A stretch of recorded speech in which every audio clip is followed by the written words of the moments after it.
get to the place that God has called us to be. We should always continue to be moving toward the place of God righteousness. Oh, tell them, don't settle there. Don't settle there. Don't settle there. Don't settle there. It also means to adopt a more steady or secure style of life. See, I've learned that some people, including myself, we get so used to something, even if it's wrong, it's just what it is. Even if it's wrong. Even if I know, I'm used to going into a hostile working environment.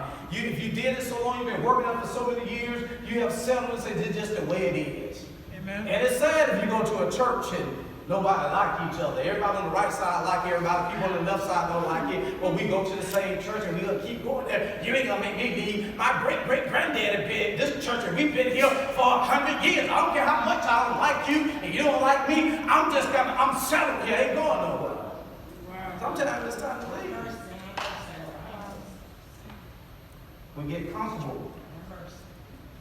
And we see in the story that he was heading to a place and he stopped somewhere. That's right. I'm going to talk more about it later at the end, but I want to show you how you press forward. So as we understand, I'm talking about don't settle there. We got to understand on how we continue to press forward so we don't settle. Let's go on to chapter 12 in Genesis. Genesis 12, verse 1. I'm going to read verses 1 through 3. It says, Genesis 12, verse 1 through 3. And it reads, and I'm going to read it out of King James because I can't see it. I'll just read it out of King James. It says, now the Lord has said unto Abram, get thee out of thy country, and from thy kindred, and from thy father's house, and unto a land that I will show thee. And I will make of thee a great nation, and I will bless thee, and make thy name great, and thou shalt be a blessing. And I will bless them that bless thee, and curse him that curses thee, and in thee shall all families of the earth be blessed. So this is Abram, who take up from what his father Terah stopped at, and God is giving him a vision to move forward. Tell someone that God will always give us vision to move forward. Even if your daddy settled, he will continue to give us vision to move forward. So Abram's father settled and died, and now God is coming to visit Abram and giving him a vision to go where he told his father to go. And he tells him a couple of things that I want to talk about here. Just want to point out here. He gave him a couple of things. He said, go. First of all, he told him where to go from. He said, go from what your country, go from your kindred, meaning your cousin, Pookie them, and everybody else them. He said, you might have to get away from them. That's right. Because it's a mindset, it's a mentality. He said, get away from it and your father's house. He said, leave what you are comfortable with, when you have settled. He said, leave that. Now, we also got to look at this. We got to look at this because this is spiritual. He's looking at this from the place of what from your history and your past that you need to leave. And so he said, leave from that place, because when you leave from that place, I can show you and guide you to where you are going for my glory. See, let's understand this too. God is not giving us vision just for us or about us. It's a bigger picture. We'll see it here. So then he goes on to say where he's going to. He said, to the land that God will show you. Watch this. He is not giving us any place to go wherever we want to go. He didn't say go to a land. He said go to the land. I looked up in many translations and still use the word T-H-E. Meaning there's a particular land, a specific land that he is sending you to. So I can't say, God, I got this vision, now bless it. No, God is the one that gives us the vision. He don't give us the insight. He gives us vision for our life, for our family. He gives you the vision for your marriage. It's all in the Bible. He gives you a vision for what he wants you to do to better this on this earth. He gives us the vision. We don't select the vision and then we ask God to bless it. I know that's what I used to do. I used to have a long list of all the things that God wanted to do. I said, now God bless it. And God said, that ain't what I call you to do. What is God calling you to do for his glory? Not your personal stuff, not what you want. This bigger than a promotion, this bigger than finishing a school, this bigger than getting the job you want. What is God calling you to do? What is your purpose? Why he put you on this earth? We all showed up with a purpose and a plan to get to somewhere.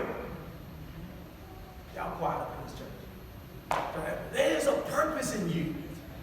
And he's getting Abram to get to this place of purpose because his daddy's job was to get him there, but his daddy got stuck. Yes, I'm going to get to it later why he got stuck. Yes, but right now I want to focus on how we're going to get there. Watch this. Then he goes on to say, so there's a particular land that God will show you. Mm-hmm. Watch this. He will show you what you can't see from your natural eye. Mm-hmm. See, there's so much. The Bible says eyes haven't seen, ears haven't heard what God has for us. Mm-hmm. So that's why we got to spend more time listening to God than talking to God. Because God has so much he wants to show us and he wants to tell us to get us to our destiny. We all have a destiny. We all have a place to be. We all have something to do for God's glory. And God said they're going to be beyond you. Yes, Lord. I'm trying to sell it. That's why I won't get to see how to stay sell. I got to teach. Then he goes on and says to him. Then he gives him some promises. Not only will I show you, he said, I will make. He said he will do that. Now, have you ever asked God for something and you asked God to do something and he said he would, and then you tried to fix it and do it yourself? Have you ever prayed? Have anybody? I know you don't want to hear it, but you know, when you might already know some insight that you want to go get a loan for a house or a car, but you know that you didn't do good with your credit a long time ago, and then you go pray to God, God give me favor, and then by the time you get to the place you're going, before you get there, you start trying to, alter some things, manipulate some things because you want God to bless it. Some of y'all don't get it. No. Or you leave some stuff off the application, or you put on them way more money than you know you really made. Okay. I guess I just don't get that. I'm confessing. But I had asked God to do it, but I tried to do it. How many of you are still asking God to do things and you're still trying to manipulate things? He said, I will make thee. God will make you whatever he want to make you, and he will bless you with whatever he want to bless you. Watch this. He said, I will make of thee a great nation. Yes, he was right. And he said, I will bless thee, and I will make what? Thy name great, and thou shalt be what? A blessing. Mm-hmm. That's right. Let's hear. That point made here and will, it is a promise. Yes. It is a promise from God that he will make you great. You don't have to go out and work so much to be great. When I say work, then you can't be lazy either. When God tells you what to do, you got to do that and trust that. But I don't have to go manipulate systems, and I don't have to go butter up with people and do certain things and be in part of people's faces all the time because I'm trying to get somewhere. You don't have to do all of that. Because when God will make you something, that's a promise, and no one can stop a promise from God. That's right. I don't care who they are. But we'll get distracted on the things that people are doing to our lives, and that is the distraction from the devil, and we start focusing on what people have done to us or what people are not doing, and we focus on that more than we focus on the promise of God. All right. Watch this. He said, I will make you a great nation. Now, this nation he's talking about here, it's talking about, you look at the word from the Hebrew words, it talk about land, it talk about a group of people, it talk about society. So when he said, I'll make you a great nation, he's not talking about he's going to make you a great person, that you're the best thing since sliced bread that walked on this earth. That's not what he's talking about. He's talking about he's going to make you a part of something that's bigger than you, that's going to become great. So just as for me, as ministry, he said, I'm going to make you a great nation. I'm going to make you a part of a group, a part of people that they separate all that one God, that we're not separated, that we're part of something great. See, be a part of this community, this chapel. This should be a great nation. And as we are one body, as we connect with other churches and other communities of Christians, that's what makes us a great nation. He said, Abraham, from you, I'm going to make a great nation of believers so that we all worship one God. Yes. Yes. Thank you, Lord.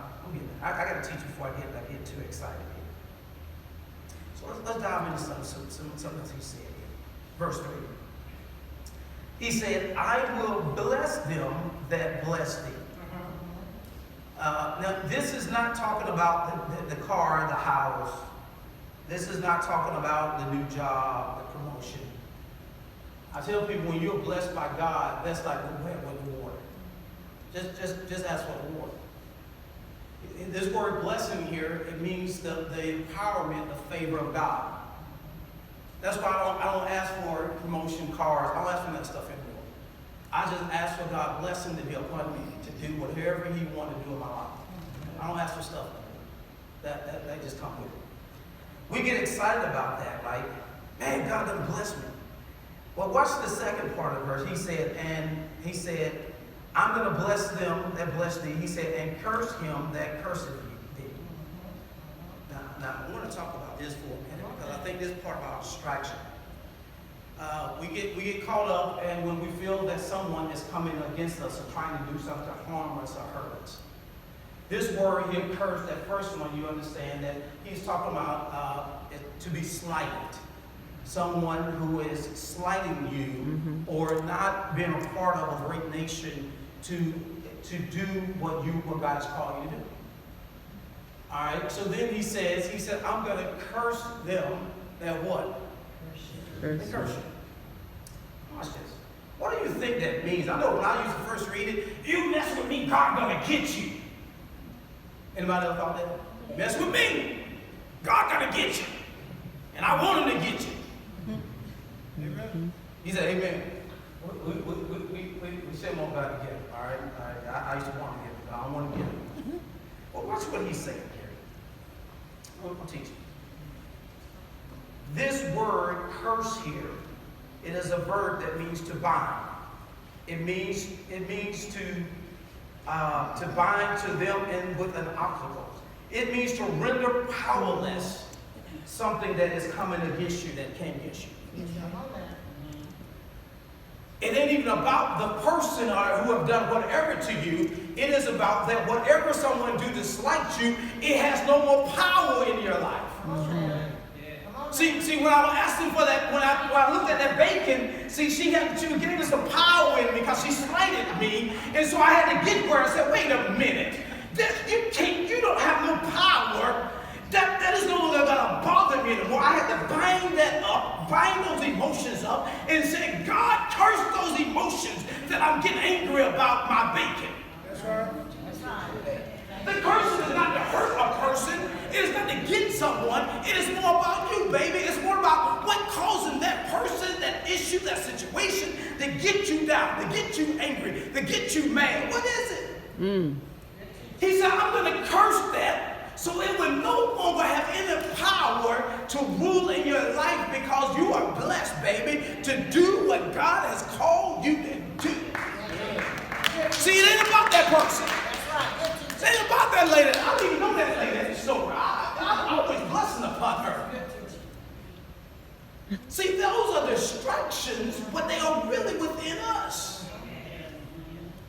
Your anger problem, it ain't the person, it's you. You need to figure out what caused you to get angry at folks. I remember the last time, I don't get angry no more at people. because God has bind those spirits that used to control me. And I remember it was back in either 2005 or 2006 that I was angry at a person. And I was angry at a person because a person slighted me at my job. Matter of fact, they laid me off at the job. And it wasn't about my performance, because my performance was every evaluation, it was high, it was top block. And when they did the layoff, I was the one that had the best facility, the best center. I continued to grow it every year. I grew, just everything was great, right? It was a spirit in that person that became jealous of my success, which was my director. And it released me, and I got angry because I knew it was personal. And I'm telling you, I went months angry at that moment. Literally, I was. I'm just confessing it. I was angry. What I didn't understand at that time is that she couldn't hurt me, regardless of what she did to me. She couldn't stop what God has blessed me to do for his kingdom. God allowed her to do that, and it was time for me to move on. But because I felt slighted, because I felt that I'd done a great job at this organization, and you're going to lay me off when you kept some other folks who barely keep their center open? Really? I'm just talking. I'm good. I'm good. I ain't angry now. I'm really not. I've been delivered. That thing is powerless in me. Because God had to finally show me that it's not about her, it is about you. Mm-hmm. He said, she didn't call you. She didn't anoint you. I'm a way maker. I'll make a way when you seem like it's not going to be made. All right. And I went, man, until I got myself together. I went months, man, and couldn't get a job. And I finally released that spirit. I cursed that spirit that was in me to no longer have any power over me, to control my behavior and my emotion about her. I'm up here, can't hardly sleep at night, and I'm sure she was sleeping good. My anger didn't bother her. I was like, that don't even make no sense to be mad at folks, does it? Most of the people don't even care that you're mad at them. A lot of times they don't even know that you're mad at them.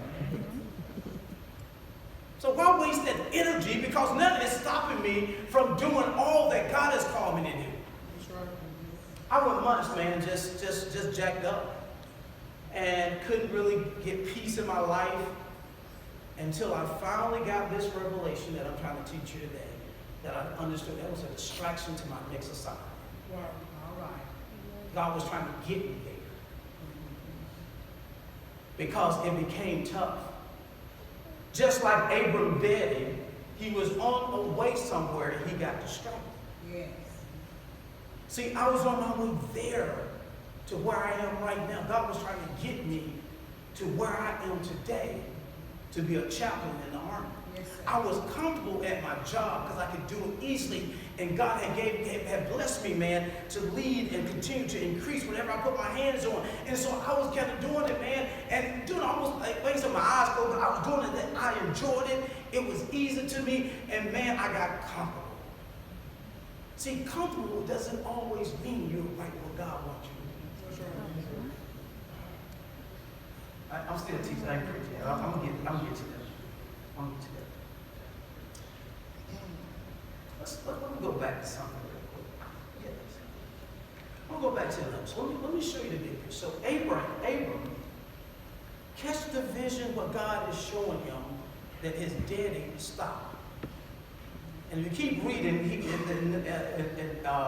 Abram went on and did what he told him to do. He stepped out. And he knew it wasn't going to be comfortable. How many of you are still settling in a place because you're comfortable? Let's go back to it. We'll go back to Abram's family. Let's look at his father here. Let's look at his father. Abram's father had 3 sons. And his first son, is named Nahum, or Nahum, however you say it. And this son, this Hebrew name means snore, someone who sleeps. Other words, he was lazy. Most people, well, I should say most, I can assume that his daddy wasn't real proud of this son. He was a sleeper. He wasn't seeing what's going on. He was just kind of hanging out. He was working below his potential. Then he had this other son named Aaron. His name means mountain climber or hill, which also means high achiever. He was the one that his name meant. It means to achieve great heights by the power of the flesh and self-effort. If you remember reading, this son died. And he's in this place that the son that he didn't wish anyone died, but if anybody had to die, he probably wished it wasn't Aaron because he was a high achiever. He was the great one. He accomplished everything. He was a great athlete. He was smart. Whatever he went after, he did it, man. He accomplished the task. He was great. And that's the one God that you take from. Abram means high father, means achieve great heights by faith in the one he obeys. So check this out. So his father, Terah, as he is leaving, as his son has died, he feels he have grieved the death of his son, and he takes off to do what God told him to do. He was heading to Canaan, and he got to a familiar place, and he came to this place called Haran. Now the name of the city of this other place, Haran, is different from the name of a person. The Hebrew name of this place means to burn. It means to incite passion. And if you just keep going, it also translates to someone being angry. So he gets to this place that reminds him of the death of his son, and he gets angry. And he stays there. And he never moves another place, and the Bible says he settled there and he dies there. I'm going somewhere, stay with me. He gets to a place that triggers his past. That's familiar. And you get comfortable. And he never gets to the place where God called him. How many of you have started on a journey going after the things of God, and something triggered you? And you start back doing the things you used to do. You said this time, I'm going to be right this time. I promise you, I get people, Pastor, I promise you, I'm going to do right this time. I'm going to stay on track this time. Oh, I get so chapter, I'm going to do right. Keep messing up, I'm going to do right. How many of you get started and something smells like you used to smell? Something you see looks like, and get you distracted, and next thing you know, I want to go forward, but at the same time, I'm used to this right here. I'm used to being mad at folks. I'm used to turning my nose up at people. I'm used to being low. I'm used to just staying right here. I'm used to getting angry at people. I'm used to that. It's comfortable. I'm not used to forgiving folks and trusting God. I ain't quite, that takes a little work. Somebody just did me wrong. It's hard to do. I know God told me to do this, but I'm used to being angry at folks. I'm trying to not to be arrogant, but I'm used to being arrogant. But I know God told me to be humble, but I can't be humble. I know I'm supposed to submit to my spouse one to another, but I ain't used to somebody telling me what to do. It's just easy just to stay right here. I know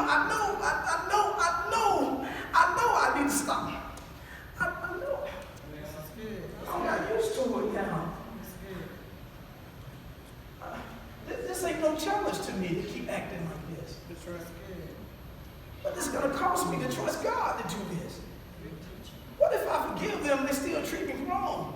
So I might as well stay mad and treat them and take care of myself. What if I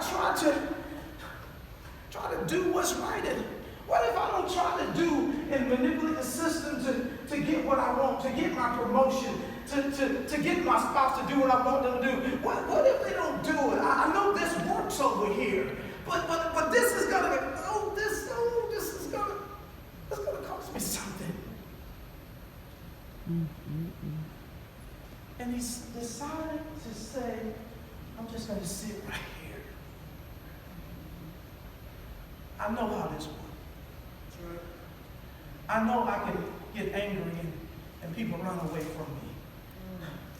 I know if people don't treat me right, and I feel that people slight me, and I know how they make myself feel bad at the time, and so I treat them the way they treat me, and I know what to expect from that.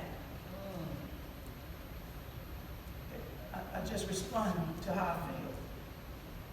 He was trying to get him from a way of responding from his emotions to responding to the voice of God. See, it's harder to walk by faith and not by sight than to know what I'm used to. See, greatness comes from people who are willing to go beyond their comfort zone. See, great marriages, a marriage when two people follow God. When they get out of their flesh and out of their feelings and be able to say, what does the word say about my marriage? It tells me, see, it's amazing how it's so funny. And y'all know, oh yeah, I'm a man, but men, when we want to get our way, we love that verse that goes and it says, submit to your husband. Baby, you know what that word says. It says submit. But we don't teach it all right, do we? Because it also goes and tells the man in that same passage. It says you got to be like Christ, and he died and suffered. Who would want to submit to a man that is willing to give his life for them, who never about them? It's always about her. I always want to make you happy, to please you. What woman wouldn't want to submit to you? If you got to ask a woman to submit to you, you ain't being Christ-like to that woman. Oh, I'm preaching here. I don't men's ain't giving no clap on that one. See, a woman will submit to a man who's still like Christ, who sacrificed for her. Give up everything. Give her the best car. Give her the best. Don't think about stuff. Treat her better than any other person on this earth. You're willing to do whatever for that woman. Who wouldn't want to submit to you? So if that woman you have a problem with her submitting to you, it's you. That's right. Preach. Oh, God. I said it one more time. I don't mean you mad at. I'm just trying to help you out. I'm trying to get you out of this comfort zone because you're going to die there. Your marriage is going to die there. It's going to settle there. It might be a divorce there. But if you said, I'm going to go to what God called me, I'm going to do it. I'm going to treat that woman like Christ treated the church. I'm going to sacrifice for her. My marriage ain't going to stay there. My marriage is not going to stay. We're going to go and get what God has called us to get. I'm excited.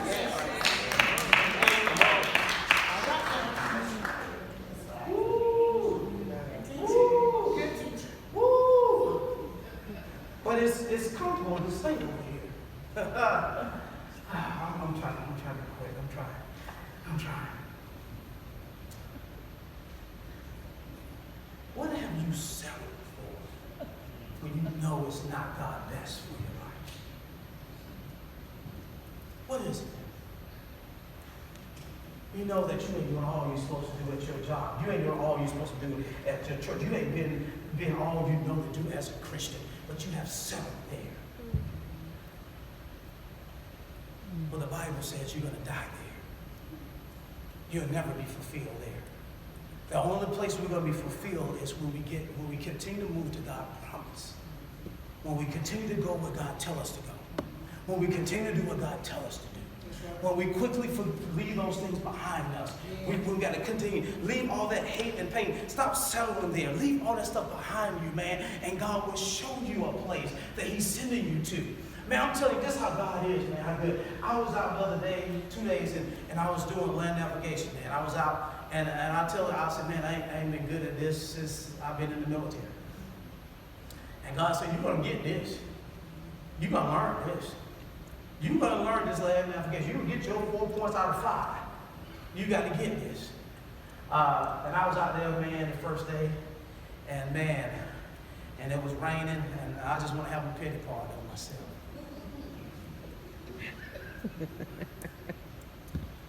and I straightened up. He laughed at me, I had somebody call me. And I said, I can't talk right now. So I had to call him back. I'm trying to find the point. I ain't got but 1 point, man. And I've been out here 4 hours. I got 1 more hour fighting to get back. And I'm at least trying to get me another point, man. So I was like, Lord Jesus, I be praying in all kind of languages when I'm out there. Lord Jesus, lead me, Lord God. Get me there. Oh, Lord, show up the point. Let it pop out the ground somewhere. I don't care. I just need to see these points before I get back. And then, I'm the chaplain. I'm going to come back and say, how many you find, chaplain?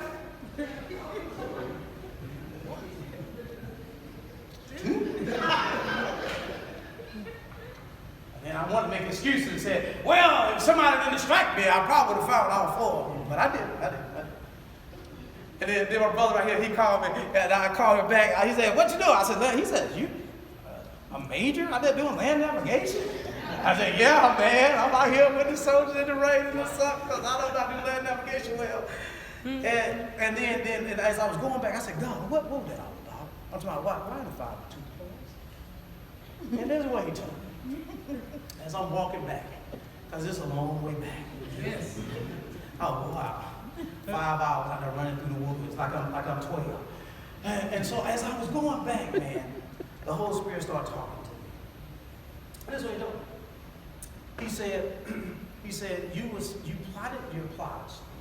He said, that's the vision.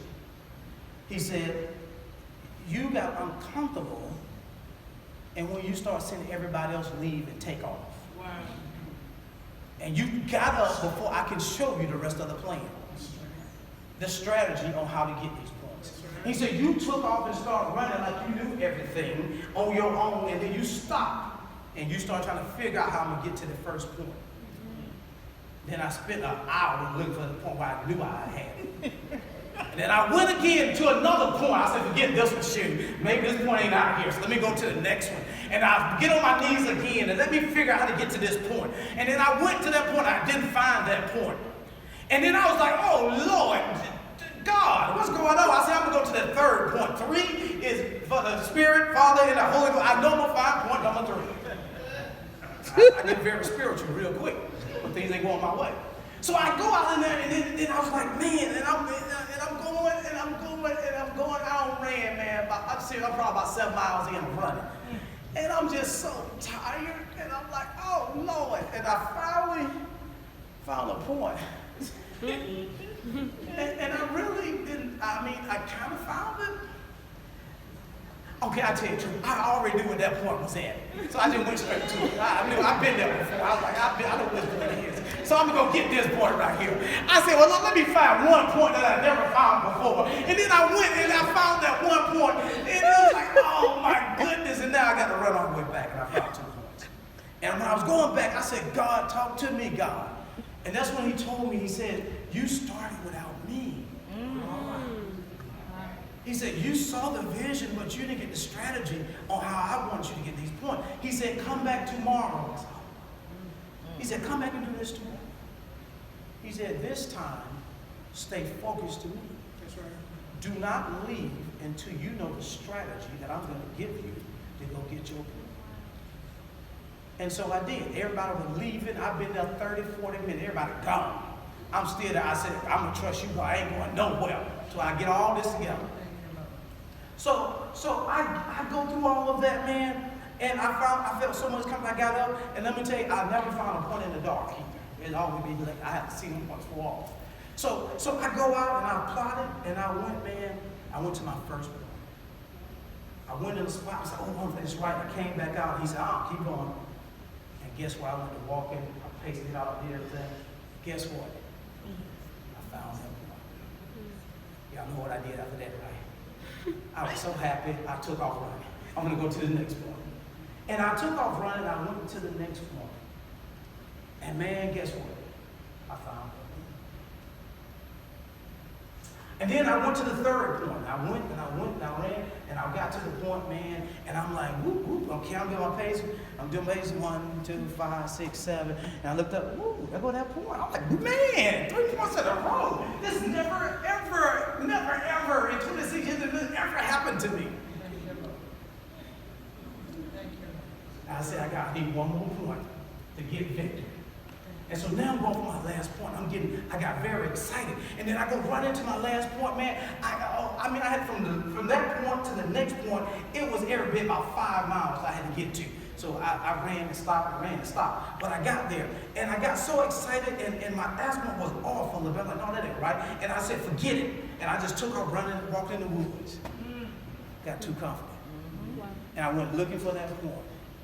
Y'all, God didn't give me no faith. I didn't find that point. My time get tough. I'm looking, and I was walking around. I said, the point should be right here.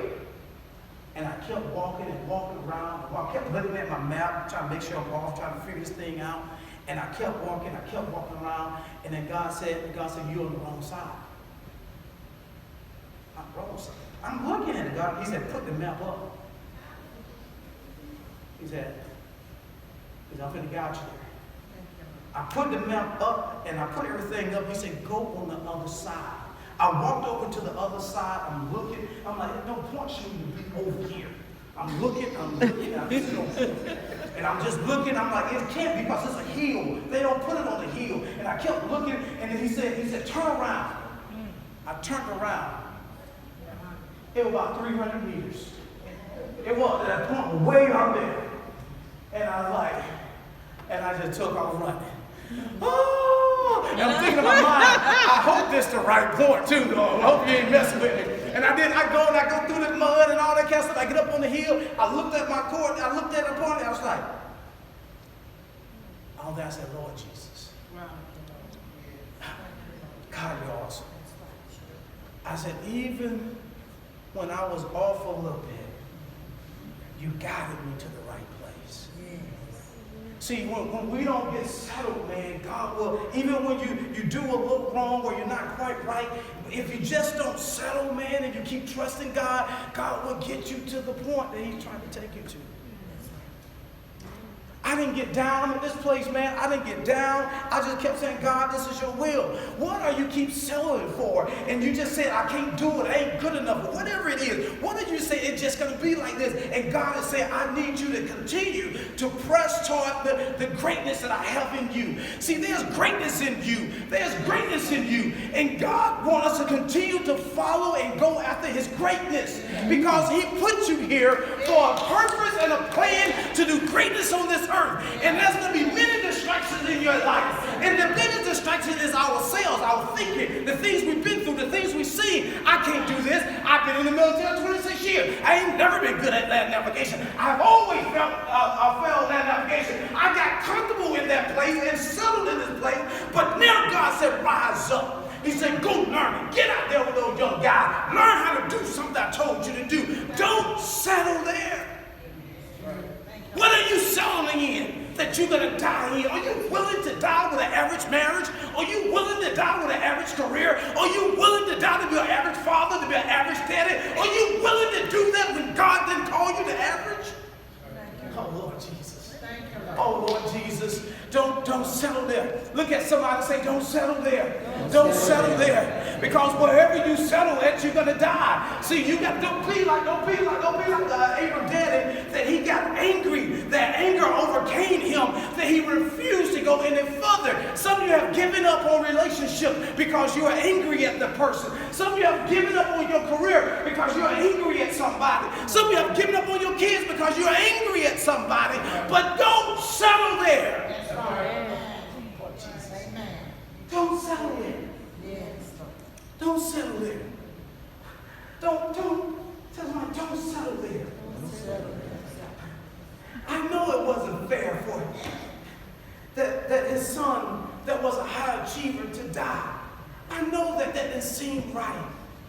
And he got angry. And he got bitter. And And when you get angry, you start settling in a place that God didn't call you to be. It's time out. It's time to say, I'm going to go to what God has promised me. That's right. If you continue to read Abram, now say this, we'll get ready to close. I don't know if I'm going to hit on that piano or that keyboard. Somebody get that keyboard. Give me some music or something. Y'all quiet. I'm going to close now. They help me out. Abram, the Bible said he went and stepped off and did what God called him to do. Yes, he did. But the first thing he as he stepped off, he was faced with a challenge. He was in a foreign country with this beautiful wife. And he said, they're going to kill me. They know that you were married. See, when we step off, it's not always easy. Then he went to another challenge. God had blessed him with all of this wealth. And he said that you and Lot, man, y'all got to separate because y'all got too much among you. And your cattle and everybody, they are jealous of each other. He said, separate. And watch what Abram did. He said, Lot, you pick wherever you want to go first, man. It ain't worth it, man, for us to be mad. We're family, man. Let's separate. Well, he said, because I can't settle here being mad at you. I can't settle here. I'm gonna die if I settle being mad with you, man.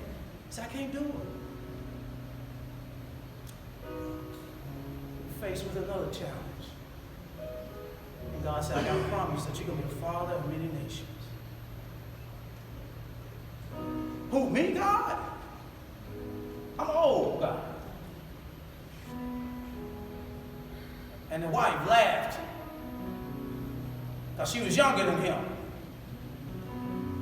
And they were like, what you laughing about, girl? I still got it. And then they doubted God, and they came up with another strategy that wasn't God's strategy. And then God said, I've got to show you to the point because you don't got too excited, boy. You don't got beyond yourself. He said, don't worry, you're going to still have that baby. That's all right, but you're still going to have a baby through your wife. I don't care how old you are. I have already promised that it will come through your wife. He said, get back on aspirin. Get focused. He said, don't settle there. You just can't settle with Ishmael. I've got something better for you. Something that's going to come through your wife. What is it that you feel that you got too old that you can't do? It beyond you. And God says, stay focused. Come on, get on up. We're here to go. Come on, stay focused. There's some things in your life that you need to stay focused to God on. Oh, Lord Jesus. There are some things in your life you need to stay focused to God. Don't settle, man. Don't settle. Unless you want to die there. I don't know what it is, but you know what it is. What have you just said?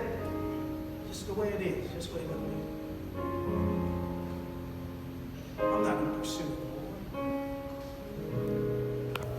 I've been pursuing greatness with this relationship for years. I'm done. I've been pursuing righteousness, and every time I try, I keep finding myself doing the same thing. Don't settle there. Don't settle. I'm going to open the altar up to you. A couple of things. One, if the way all of this started is we must be born again. We must accept Jesus as our Lord and Savior. That's where it begins, right there. That's where it begins. If you say that, hey, I never asked Jesus to come into my life, don't settle there.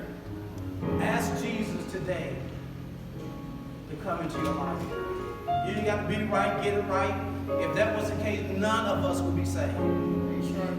Start with me. Because we're not perfect. And you said, I need prayer, man, because I've settled in some things that I shouldn't have been settling in. I know God got better for me, and He got calling on my life. If you need prayer for that, man, come on up to the altar.